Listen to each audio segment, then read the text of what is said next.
کو ایمان اور یقین حاصل ہو تو پھر دعا کرے اللہ اس پر استقامت عطا فرمائے، پھر اس پہ ڈٹ جائے۔ نبی پاک صلی اللہ علیہ وسلم نے فرمایا میں اس بات کا خوف نہیں کرتا کہ میری امت کمزور ہو جائے گی، اس بات کا ڈر نہیں کہ پیسے ختم ہو جائیں گے، نہ یہ خوف ہے کہ بھوکی مرے گی۔ حضور کس بات کا خوف ہے؟ تو نبی پاک نے فرمایا خوف یہ ہے کہ ان کا یقین کمزور ہو جائے گا۔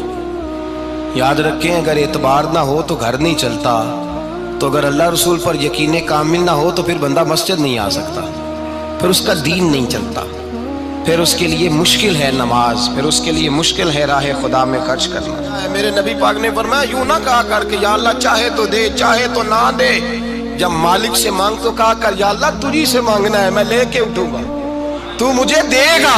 فرمایا جتنا تیرا یقین کامل ہوگا اتنا ہی اللہ تجھے جھولی بھر کے عطا فرمائے گا۔ کمزور سا مسلمان، لڑکھڑاتا سا مسلمان دیکھتا ہوں کرتا ہوں، اور یہ بھی نہ دیکھا کریں بھائی ایمان یقین کو استقامت کے درجے پہ لیں، یہ نہ دیکھا کریں کہ وہ کیسے دے گا، وہ کسی وسیلے کا محتاج نہیں ہے، وسیلے کو پسند کرتا ہے، پر وسیلے کا محتاج وہ بغیر وسیلے کے بھی دے دیتا ہے۔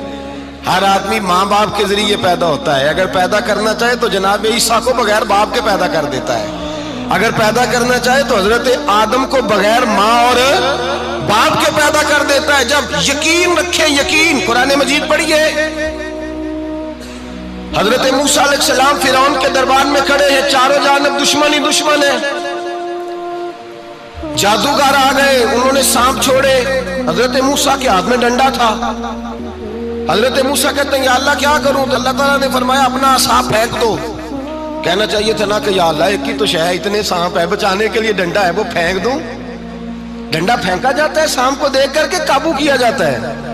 یہ میرا اور آپ کا ذوق ہے نا، لیکن انبیاء کرام کا انداز ملاحظہ کیجئے میرے عزیزو۔ اللہ فرماتے ہیں ڈنڈا، اے موسیٰ ڈال دے اپنا عصا۔ پہلے نہیں فرمایا کہ سانپ بن جائے گا، فرمایا بس تو ڈال دے۔ میں اور آپ ہوتے ہیں تو سام سامنے ہے، ڈنڈا ہاتھ میں ہے، ہم کہیں گے عجیب بات ہے، یہی تو دفاع کی چیز ہے، اسی کو ڈال دوں تو بچوں گا کیسے؟ کہا ڈال دو، تو حضرت موسیٰ نے ڈال دیا، کہا میرے رب کا حکم ہے تو میرے لیے بہتر ہی ہوگا۔ اللہ فرماتے ہیں جب موسیٰ نے ڈالا تو میں نے اس ڈنڈے کو، اس عصا کو اژدہا بنا دیا۔ اب کبھی عصا بھی اژدہا بنے، کبھی چھڑی بھی بہت بڑا اژدہا بنی ہے، لیکن قرآن کہتا ہے جناب موسیٰ نے ڈالا تو اللہ نے اژدہا، بلکہ اس سے پیچھے چلیے، عورتیں کمزور یقین کی ہوتی ہیں نا، جناب موسیٰ پیدا ہوئے تو اللہ فرماتے ہیں میں نے موسیٰ کی ماں کے دل میں بات ڈالی، ماں کے دل میں صندوق میں ڈال کے تو اس کو دریا میں بہا دے۔ اور بھائی صندوق میں کہہ سکتے ہیں نا آکسیجن کیسے جائے گی، اور دریا میں بچے بچنے کے لیے ڈالے جاتے ہیں کہ ڈوبنے کے لیے ڈالے جاتے ہیں؟ ماں کے دل میں یقین کمزور نہیں تھا ماں کا۔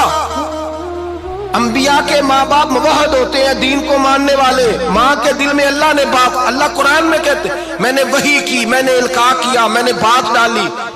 حضرت موسیٰ کی ماں کہتی ہے میں نے ڈال کے نا سمندر میں بیٹا، میں نے سمندر میں بیٹا ڈال کے صندوق میں بند کر کے رب کے حوالے کیا۔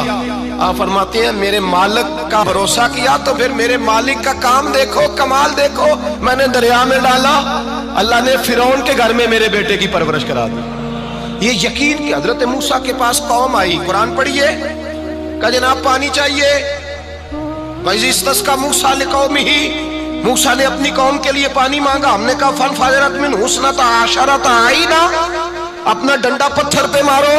عقل والا آدمی ہوتا تو اڑ جاتا، کہتا یا اللہ پتھروں سے بھی کبھی پانی نکلا ہے؟ اضرب بعصاک الحجر، مارو پتھر پہ ڈنڈا۔ اللہ کے نبی نے منٹ نہیں لگایا، ٹھا کر کے ڈنڈا لگایا، فَانْفَجَرَتْ مِنْهُ اثْنَتَا عَشَرَةَ عَيْنًا۔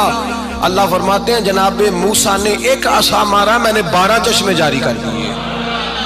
تو لے تو اللہ کرتا ہے، اللہ کہتا ہے پڑھ نماز روزی دوں گا، کہتا ہے سوچتا ہوں۔ اللہ فرماتا ہے آجا مسجد میں تیرا ہو جاؤں گا، کہتا ہے دیکھتا ہوں۔ رب فرماتا ہے تو میرے محبوب کی غلامی کر، میں تجھے محبوب بنا لوں گا۔ تو کہتا ہے تھوڑا بڑا ہو کے داڑھی رکھنی ہے، ابھی سیاںہ ہو کے میں ذرا سرٹیفکیٹ لے لوں اسرائیل سے کہ کتنے سالوں کے بعد آئیں گے، پھر شروع کروں گا۔ پروگرام بنا رہا ہے، ابھی تو ارادے میں ہے۔ اللہ کے پیغمبر کا ڈنڈا، اور اس سے زیادہ آگے بات ہو گئی، پیچھے فوج لگی ہوئی ہے فرعون کی، مجمع ہے، ہزاروں لاکھوں کا لشکر لے کے، تلواریں نیزے، فرعون پیچھے، آگے دریا آ گیا۔ حضرت موسیٰ علیہ السلام کھڑے ہیں، اب کدھر جائیں؟ اللہ پاک نے فرمایا مارو ڈنڈا۔ کہاں؟ پانی پہ ڈنڈا مارو۔ اب حضرت موسیٰ علیہ السلام پانی پہ ڈنڈا مارے تو پانی ابھرے گا، اس سے زیادہ کیا ہوگا؟ پہلے پتھر پہ ڈنڈا مروایا تو پانی نکلا، اب پانی پہ ڈنڈا مروایا فَإِذْ فَرَقْنَا بِكُمُ الْبَحْرَ فَأَنْجَيْنَاكُمْ وَأَغْرَقْنَا آلَ فِرْعَوْنَ۔ اللہ فرماتے ہیں موسیٰ نے پانی پہ ڈنڈا مارا تو میں نے پانی میں رستے بنا دیے۔ ایک جگہ ڈنڈا مارا تو پانی نکل آیا، دوسری جگہ عصا مارا تو پانی خشک ہو گیا، 12 چشمے بن گئے، 12 رستے بن گئے دریا میں سے۔ حضرت موسیٰ علیہ السلام گزر گئے اور اللہ فرماتے ہیں فرعون بھی آیا تو اسے میں نے غرق کر دیا، اور وہ کھڑا دیکھتا ہی رہ گیا کہ بنا کیا ہے۔ جب یقین کامل نصیب ہوتا ہے، اعتماد کی دولت اللہ دیتا ہے، جب انسان کو یہ انشراح صدر ہو جاتا ہے کہ میری نجات خدا کے حکم میں ہے اور رسول اللہ کے قدموں میں ہے، جب اسے یہ انشراح حاصل ہوتا ہے تو پھر نماز کا لطف آتا ہے۔ غور کیجئے کیا جملہ کہہ دیا میں نے۔ پھر اسے نماز کا پھر اسے نماز بوجھ نہیں، بلکہ نماز نہ پڑھے تو اس پر بوجھ ہوتا ہے۔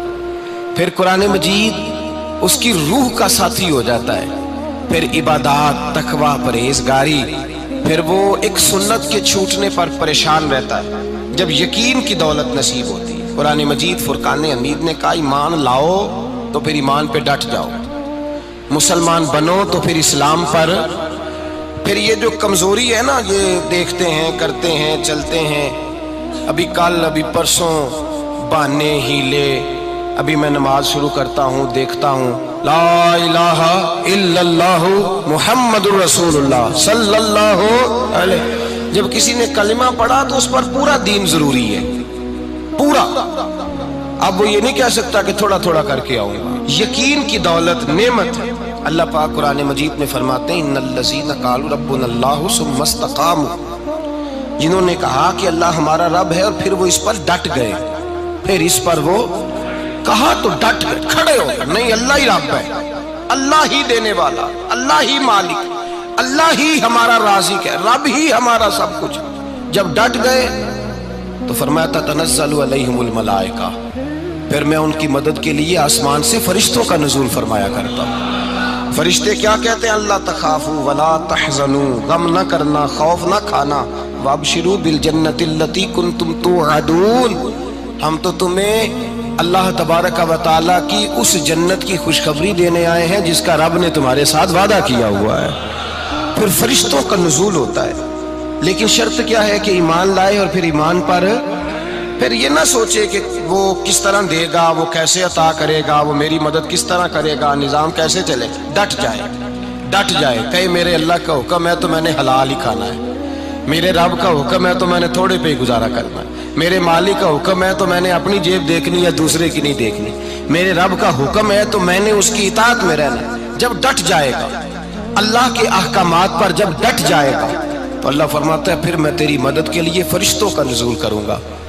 نبی پاک صلی اللہ علیہ وسلم نے فرمایا 2 دولتیں اگر کسی کو اللہ دے دے تو سمجھے اللہ نے اسے دنیا کی سب سے زیادہ دولت عطا فرما دی۔